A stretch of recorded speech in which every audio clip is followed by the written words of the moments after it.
Hi viewers, இன்னைக்கு நம்ம மகரிஷி ஐயாவோட இருண்டொழுக்க பண்பாட்டு பத்தி பாப்போமா? பட் அத நான் சொல்ல போறது கிடையாது, நம்மளோட குட்டீஸ் தான் சொல்ல போறாங்க. வாங்க பாப்போம்.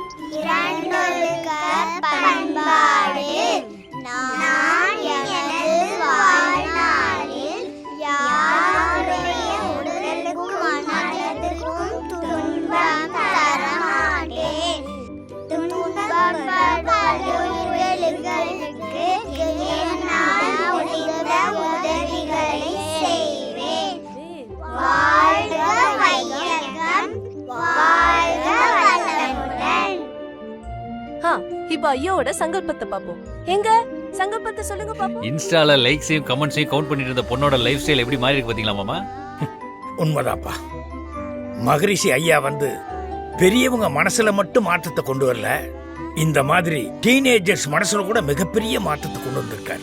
இதை விட வேற என்ன சந்தோஷம் இருக்க முடியுமாமா? இன்னொரு உச்சகட்ட சந்தோஷம் மேல இருக்கு, வா அங்க போய் பார்ப்போம். உச்சக்கட்ட சந்தோஷம்.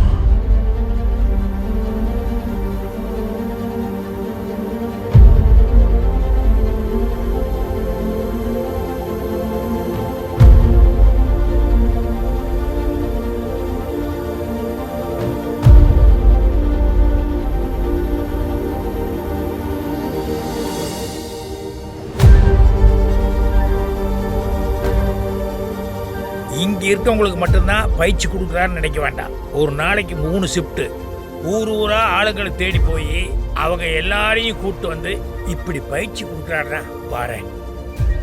மது மாது சூது இந்த மூணுத்துல ஒருத்தன் இறங்கிட்டானா அவனால மீளவே முடியாதுன்னு சொல்லுவாங்க. ஆனா அவங்க அப்பா இந்த சூதாட்டத்துல இருந்து மீண்டு தனியா ஒரு தவமையை ஆரம்பிச்சிருக்காருன்னா உண்மையிலேயே ஆச்சரியப்பட வேண்டியதா மாமா. அதான்ப்பா, நம்ம ஒவ்வொருத்தரும் மனவளக்கலை பயிற்சியை முறையா கத்துக்கிட்டோன்னு வச்சுக்கோ, அப்போ நம்ம மனசு சுத்தமாயிரும். அதுக்கப்புறம் நம்மளை சுத்தி இருக்க எல்லாமே பரிசுத்தமாயிரும். அப்புறம் வாழ்க்கையில யாருக்கும் எந்த கவலையுமே இருக்காது.